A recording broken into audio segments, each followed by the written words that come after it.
The lights dimmed, and her voice filled the ballroom.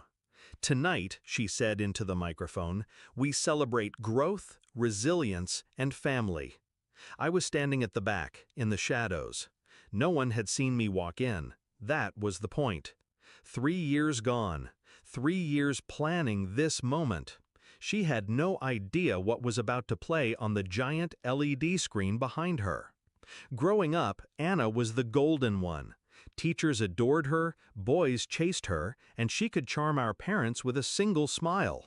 I was the quiet one, the builder, the one who stayed up late sketching out business ideas while she was out at parties.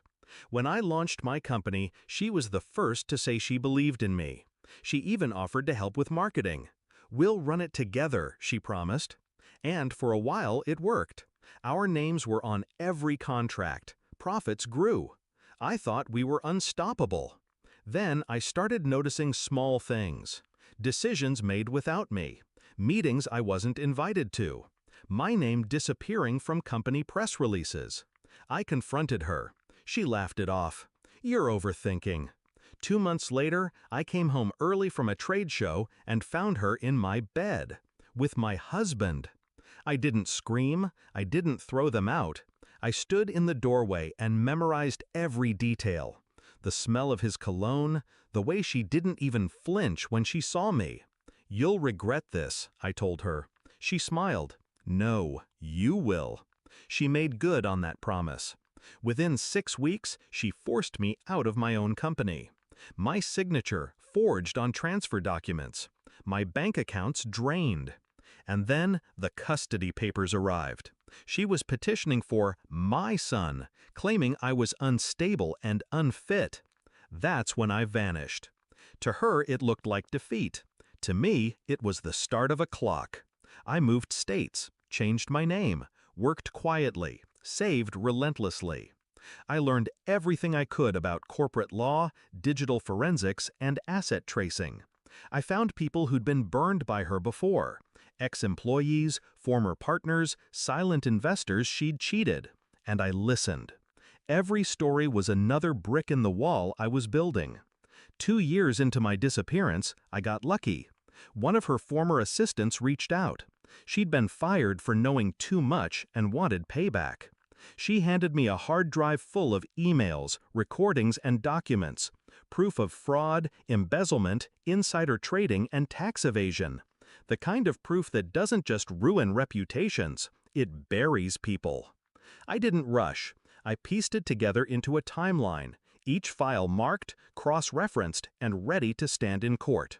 But court wasn't my stage. No, she'd taken my life in public. I'd take hers the same way. Her gala was the perfect opportunity. Annual charity fundraiser, press coverage, politicians, investors. Every single person whose opinion she craved in one room. I got in through a catering company. Black dress, hair pinned back, clipboard in hand. No one looked twice.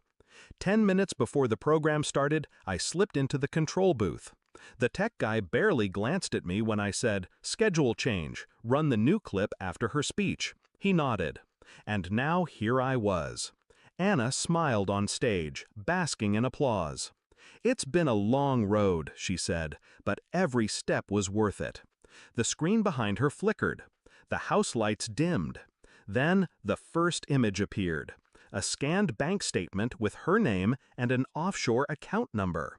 Her voice faltered. The next clip was audio. Her laughing with an investor about bleeding the company dry before the auditors catch on. She froze. Murmurs rippled through the crowd. More files, more proof. The camera cut to her face, pale, tight-lipped, eyes darting like a trapped animal. And then the final clip. A photo of her and my husband in bed, time-stamped the same day she filed to take my son. Gasps, phones up, recording. She tried to speak, but the crowd was already turning. One of the board members stood and walked out.